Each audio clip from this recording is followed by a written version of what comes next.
Welcome, everyone. We are going to be getting started here on tonight's webinar, where we're talking with a top transaction coordinator. I've asked Jeremy to join me today and just having a very friendly conversation about his business. And we like to do this once in a while, Jeremy, where we have different guest speakers from various companies that we utilize. And it's just trying to understand how you work, maybe spark some questions. And I know you've got a few things that you can share with us as well, as far as how we can work better with a transaction coordinator. So just a couple housekeeping things. If you are jumping in and you have a question, you can type a little chat message, and our host, Shannon Hall, can go ahead and review it and can ask the question at the appropriate time. We will probably have some time at the end for Q&A a little bit. So if you think of a question or you'd like to follow up on something that Jeremy or I talk about, just be savvy and just use the chat window if you could. We won't be able to unmute everybody's voice tonight. So first, just want to thank Jeremy for being with Best Choice Realty and being a great transaction coordinator for a few of our top producers. I've got the opportunity of working with him and his team closely on the last couple deals. I think we've done a few this year. So just tell me a little bit and tell everybody about your company, Jeremy. Give us the high level, why you started Blue Transaction Services. Yeah, so I mean, the big why is I was a transaction coordinator for a singular team back in 2017, and I noticed a huge gap in what was being provided in the transaction manager or coordinator space. And I noticed that the excellence I was providing to that team could be expanded to more than just one team, and really work to transform our business to be more accessible for brokers, to ensure a higher level of service was accessible to buyers and sellers, and to really start transforming the transaction coordinator role in our industry. So it sounds like you a couple years then of doing this. Were you a transaction coordinator for, like, say, Keller Williams, John Scott? Like, what is your type of clientele, I would say? So thankfully we're able to work for any broker at any brokerage, as long as their brokerage is willing to have us. We definitely enjoy working the most with brokerages that have strong compliance systems and strong training systems, which is something we've really liked about Best Choice, is that brokers get the support they need and are able to broker very well so that we can get into the management of a transaction in a very seamless manner. Okay. Did that answer the question? Yeah, absolutely. We're just having a friendly chat. So some of these questions I actually know, Jeremy, because we work together, but I know other people have asked about how long you've been doing it, what's the value system. Tell me,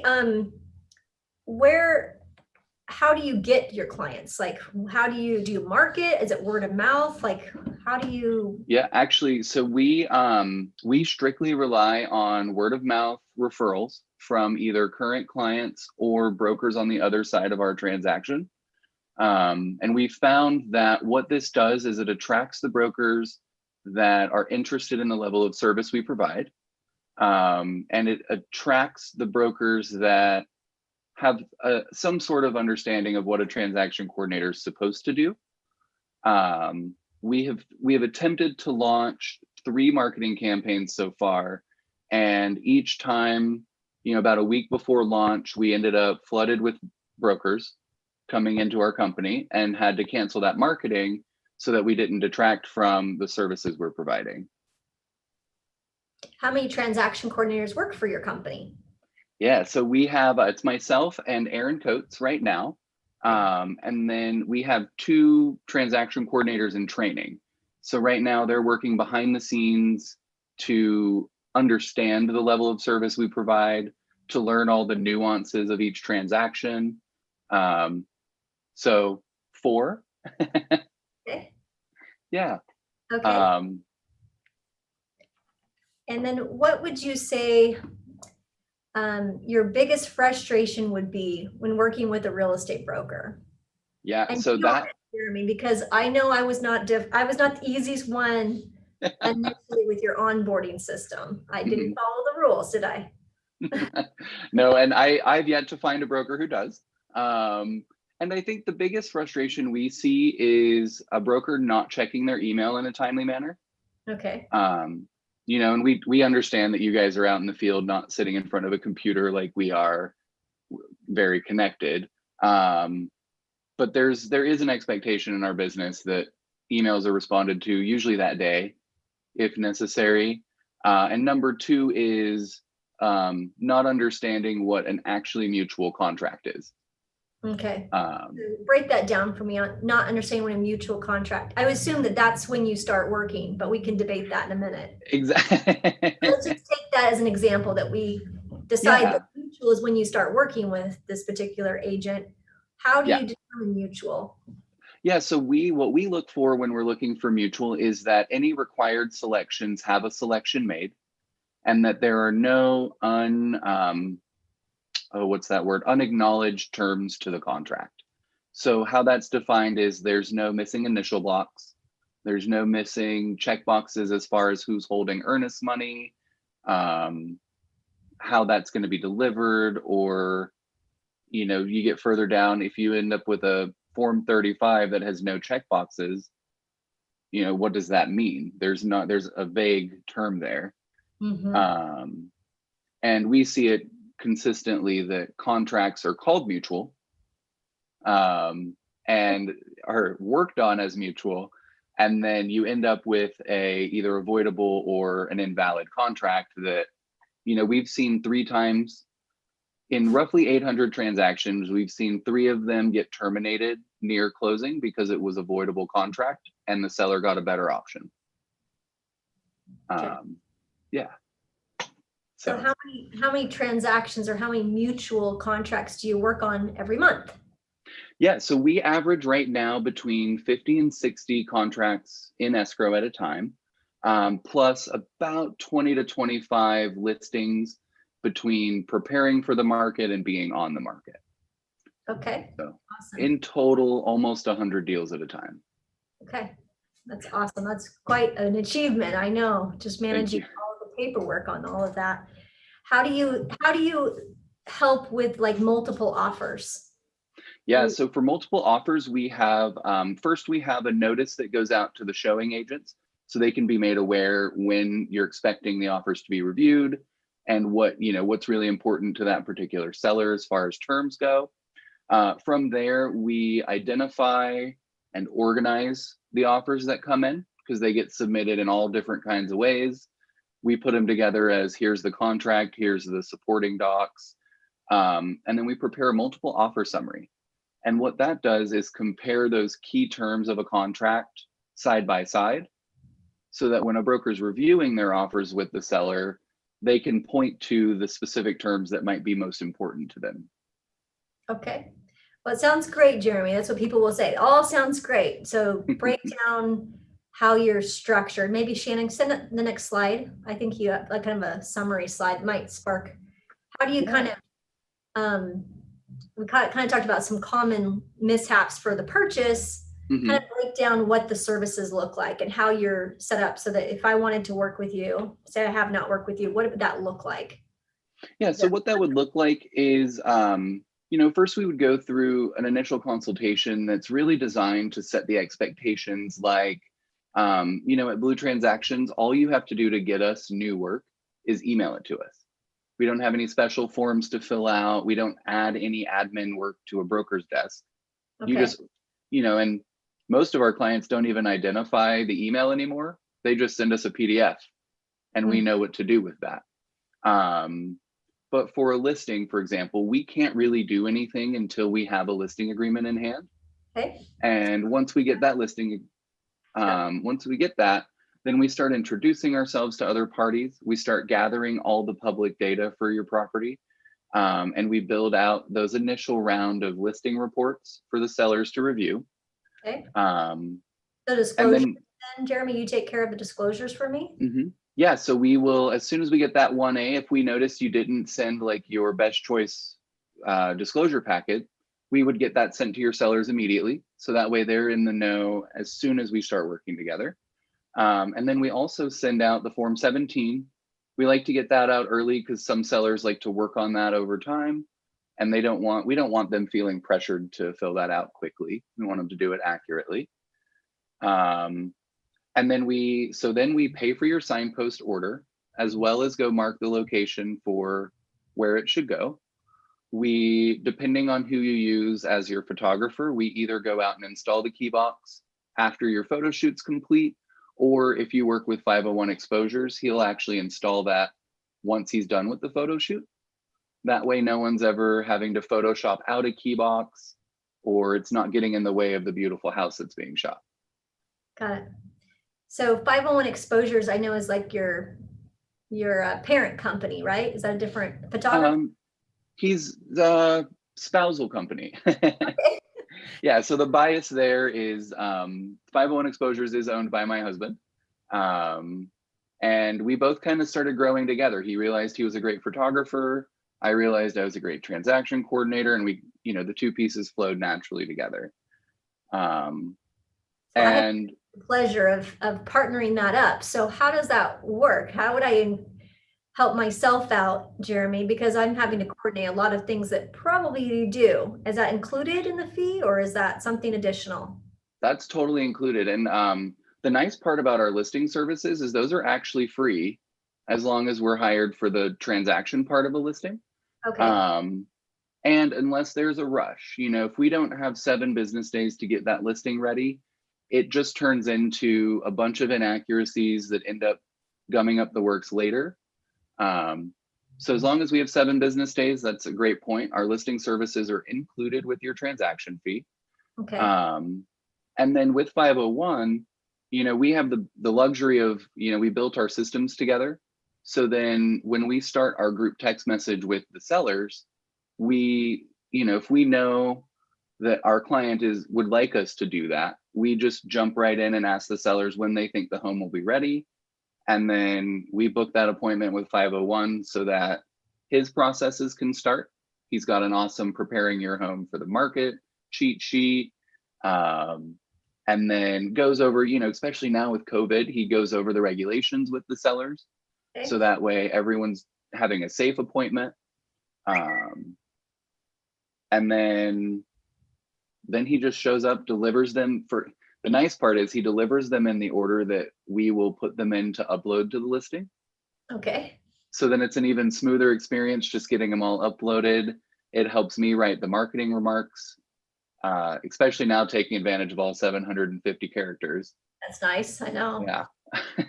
Finally. How many years did we take to get that done, right, Jeremy? So many. And it's been weird not abbreviating everything. But yeah.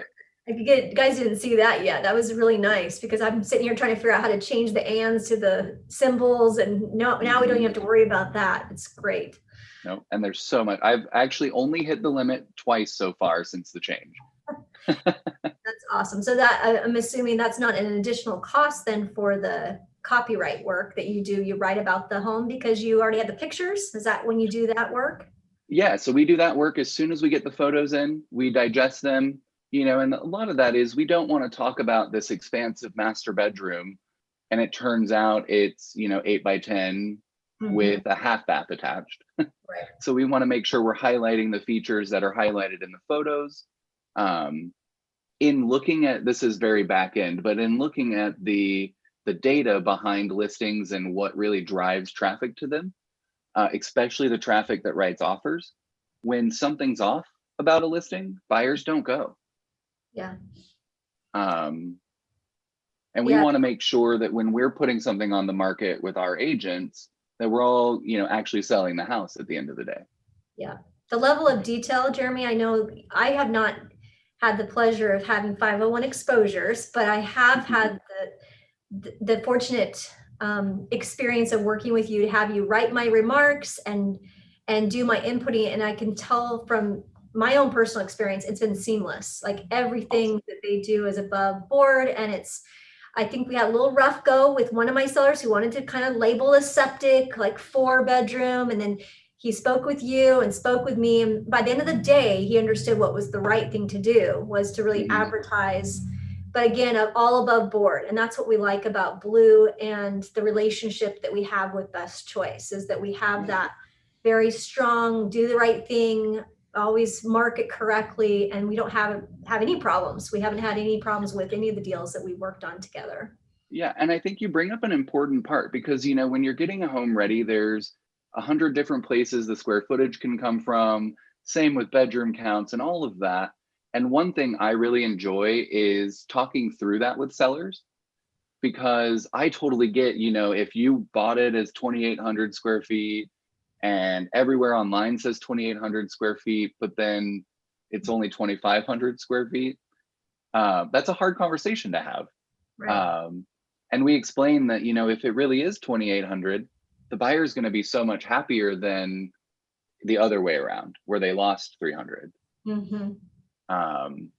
So yeah, we run into that a lot, and we've learned a lot on how to explain that appropriately. And it helps, it helps brokers not be the bad guy as often. We get to be that third party enforcer, if you will. Yeah.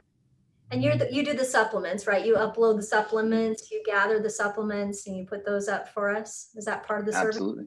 Yeah. Yep. And we even don't like bothering sellers to tell us who the utility companies are. We do all that research because they're dealing with cleaning their house, or the loss of a loved one, or divorce, or something else is going on in their life where the added distraction of all this, informational work.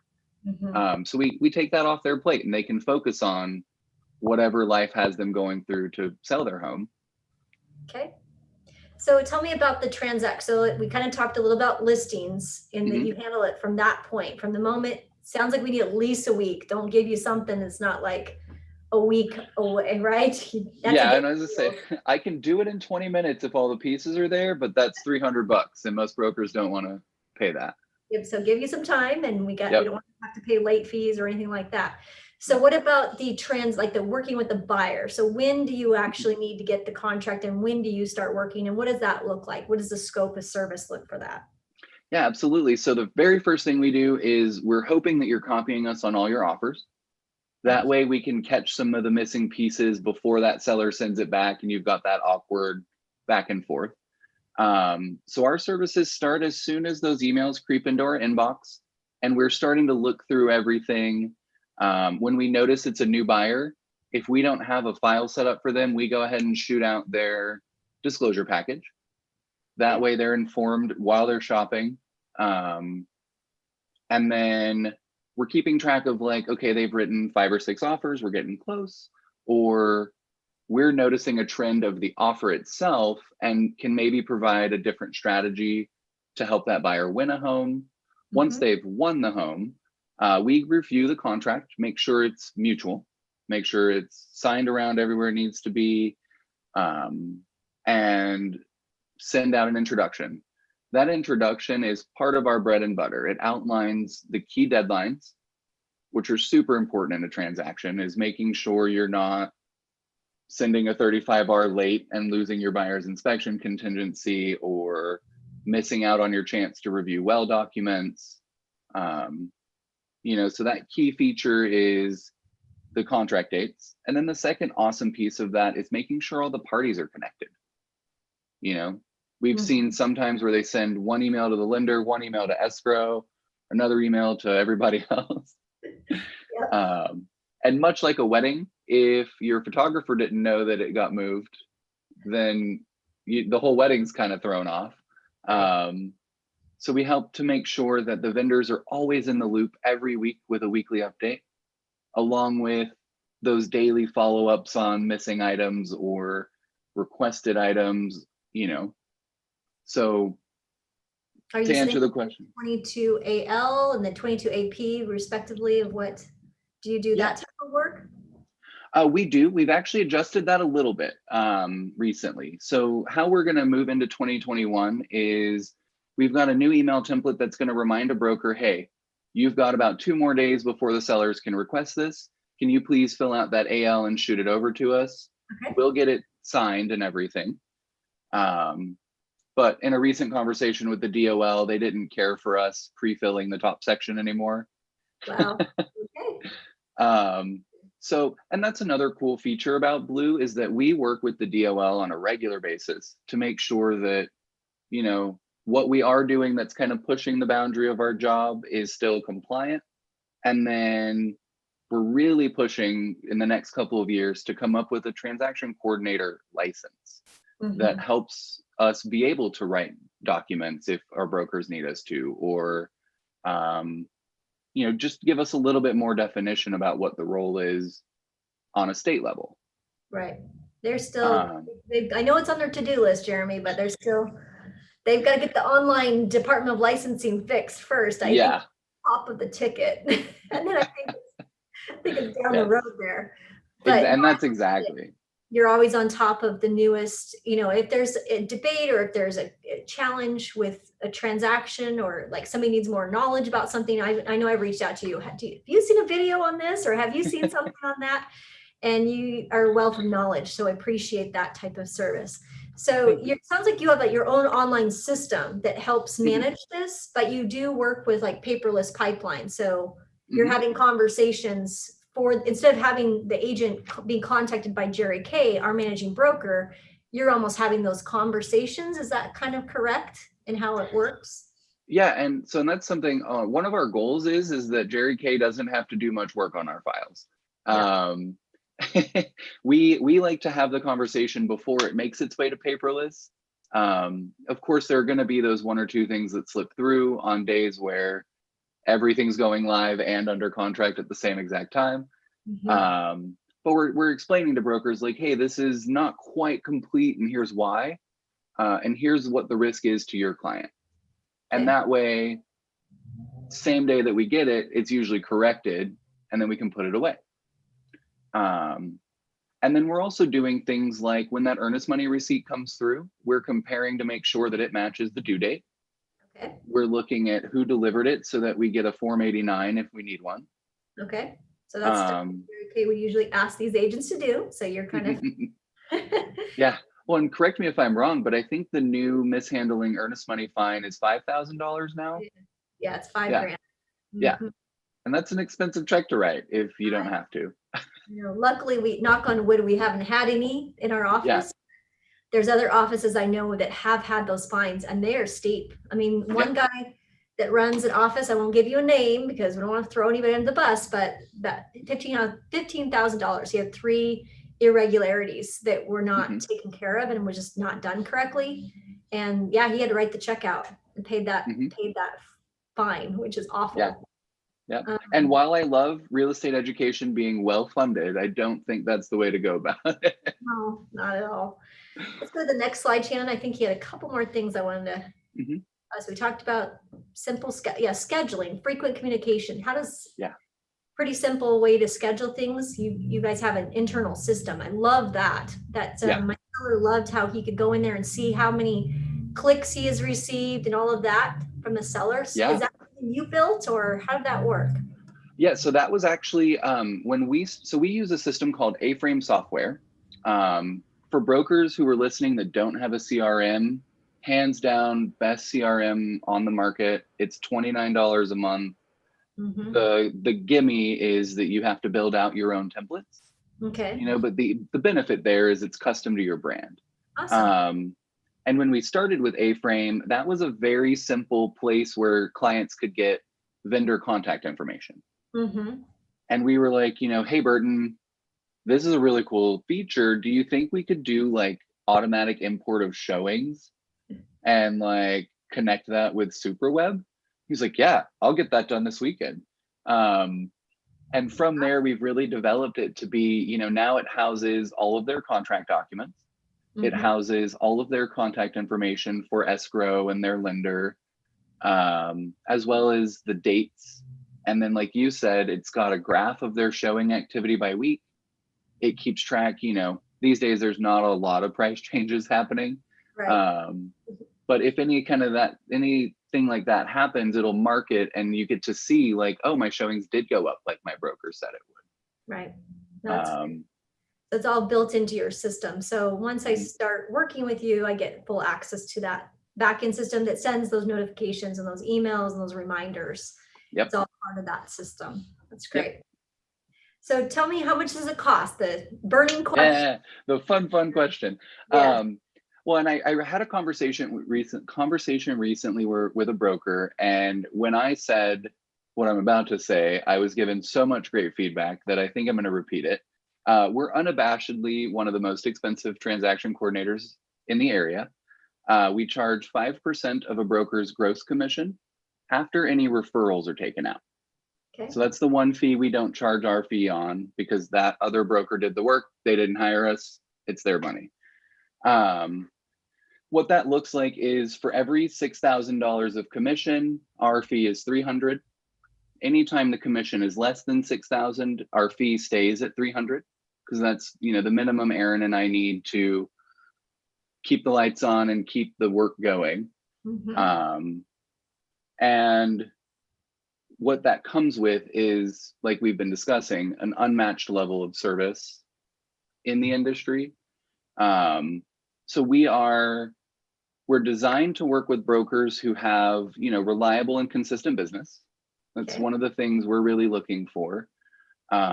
We keep 5 spots open for brand new brokers or brokers who need or want more mentoring on the transaction end of it. Okay. Right now, those spots are full. But thankfully, those brokers are learning really quickly. They actually have more deals than they expected to have their first year in the business. Wow, that's exciting. Yeah. One of them, he's been in the business for 3 months and has had, for those 3 months, 16 deals in escrow at a time. That's amazing. That's You great. know, Love it. and I take unashamed credit for, like, we get to help them prepare that clean offer that gets accepted. Mhm. These days when you're competing with 12 or 13, that professionalism really makes a difference. Big time. Yeah. To see that you have a transaction coordinator, Jeremy, I think that's also a good thing to aspire to have. Even Mhm. if you're new to the business or you're kind of thinking about this, it just comes Yeah. across when you go out the door and just say, hey, my team, or you've got that backing with a Mhm. strong partner like your company or any TC for that matter. Any. It just Yeah. comes across very, very nice to the other side. And that is, definitely for the new brokers and the seasoned brokers who haven't tried a TC before. We've seen it win offers. Mhm. Our reputation precedes us. We've worked with, like I said, we've closed 816 units since we opened in 2018. And that's 816 other side brokers that had a great experience with our team. And so then, my favorite email is, oh my gosh, I loved working with Blue last time. We have to work together. Yeah. And that's true of the other players in the game. It just gives you, like Rochelle said, it gives you that strength of, it's not just you doing it. You've got an entire team ready to make that closing happen. Right. What's your vision for the next 5 years, Jeremy? Or next 3 Yeah. years? Let's put it that way. So my vision for the next 3 years is that Blue Transactions is 16 licensed transaction managers strong, Okay. at the real estate firm of Blue Transaction Services. We're working on creating that space so that we can really explain our roots in the business. A lot of TC companies tend to come and go and do it until their real estate business has taken off. What we're here to do is show that we're here to stay. We're here to provide the service long term. And in 3 years, my goal is that we're working from Canada to Oregon. Okay. So really just the Northwest, right? Yes. I love Yep. it. Great. Yep. I think there were some questions, and so we got the pricing. We handled that. Wow, it's already 6 o'clock. Time flies Oh, when you wow. have fun, Jeremy. So I think there were some questions that came through, but if you want to unmute your line or send another quick chat, I think we could take a couple more questions if I can keep you for 5 more minutes, Jeremy. Is that Oh, okay? yeah. Okay. Absolutely. I do want to chime in real quick because we use Jeremy and Aaron with Blue Transactions, and we use Brian with 501 exposures, and hands down, they should be charging more. I probably shouldn't say that. But the greatest thing is he's absolutely right. I've actually gotten listed. I had specifically, there's one off the top of my memory that actually was accepted in a multiple offer situation because we actually put an email. Jeremy and Aaron are ready to go forward upon mutual acceptance with transactions, and they've used them. They love them. We also had that 2,800 square feet. Actually, I think was the listing that we had, and we actually did have a seller who did purchase it at 2,800 square feet. So we had to go through that, and you know how we represent the seller. Right. Was great thing is that I could actually pretend to negotiate against Jeremy, and Jeremy could be like, well, actually, here's how that plays out. Here's how this plays out. And then we were able to figure out together something that works for everyone. Yeah, and they're just totally hands down worth it. And like you said too, they also do work with so many other agents that sometimes he'll tell us that, hey, no, that's actually not a good strategy. Here's what's happening. I can't tell you what transaction, but here's what's happening right now. And then we'll get successful. So just wanted to say that, give a little shout out. Yeah, no, I love the shout outs and supporting within. And Jeremy, I know, just got his managing broker's license. So congrats on that. Thank you so much. Yeah, I mean, we love seeing the success, just like Jeremy spoke earlier about helping those newer brokers get off the ground. Here at Best Choice, as you most everyone knows, we love supporting small business and local ideas and really expanding entrepreneurship for those that desire to do that. So excited for him to go down that path, and love the interactions that we've had up to this point. Thank you so much. Question. There was a couple other ones I saw come through, Shannon, if you want to. Yeah. So one from Lori Mitten. She was asking how E&O would work in the event of something awful happening. Obviously, we all want to hope for the best, but plan for the worst. So she was wondering how that gets handled. Yeah. So from the Blue Transactions perspective, we have what's called an indemnification clause in our partnership agreement. And the reason for that is the Department of Licensing says that the person who has agency is the person legally licensed and authorized to complete contract forms for any given transaction. So how we would handle an E&O insurance situation is provide everything that your designated broker has requested for that file and work to make sure that, everything that we touched is in their hands to do a great job defending the case on your behalf. But we leave your E&O insurance intact by not completing any contract forms for your files. We do have an expanded level of service that would add us as an agent to the transaction and get rid of that indemnification clause. We tend to offer that to brokers that, are a lower risk of creating a situation like that. But that is, I think, to answer your question, it works with your firm, not through Blue Transactions. Correct. Yeah. And our insurance policy is the best policy out there. I've negotiated every year, Jeremy. I have to go into that fun. Yep. And in fact, I just got done with it, and I'm still waiting for my premiums to come out. And every year it goes up. The more deals we do, and the more risk we assume. But we've still been able to keep our low per transaction rate for the next year. So for 2021, awesome. For those of you listening, it's $35 per transaction. Our deductible is a $2,500 deductible. So if great. Yeah, you had a claim, that's what you would be paying as an agent to handle that for you. But luckily, we've only had one incident that we've ever had in my entire history that we've actually had to pay, and pay that deductible. So yeah, that's it. So there's not that much. If you have the type of oversight that we have as a firm, and then you couple that with what a transaction coordinator can help you do to manage the paperwork, the chances of having an E&O claim is like slim to none. That's kind of the way I look at it, Jeremy, with the kind of oversight that we have. Yeah. And that's exactly, we're another piece of insulation between you and a lawsuit. Because, from what we've seen, so I started college with a pre-law. I have a little fascination with the legal side, and the lawsuits that we read up or study tend to have stemmed from a lack of participation, a lack of knowledge, or just straight up not being there. Yeah. So that's hopefully answers that question. Shannon, was there another one? Yeah, one last one. We've got a couple people who are asking, what hours do you guys work? Holidays, that sort of thing. How does that get handled? And also they were asking for your contact information too. So Which I Yeah. think I saw Diane asked for that and I provided it. And I'll end with a way to book an initial consultation. That way everyone's got that.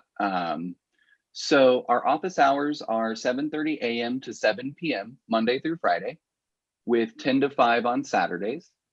And then we're always closed on Sundays. I'm jumping out of airplanes that day. If not, I'm ripping out carpet or repainting my house, something too much work.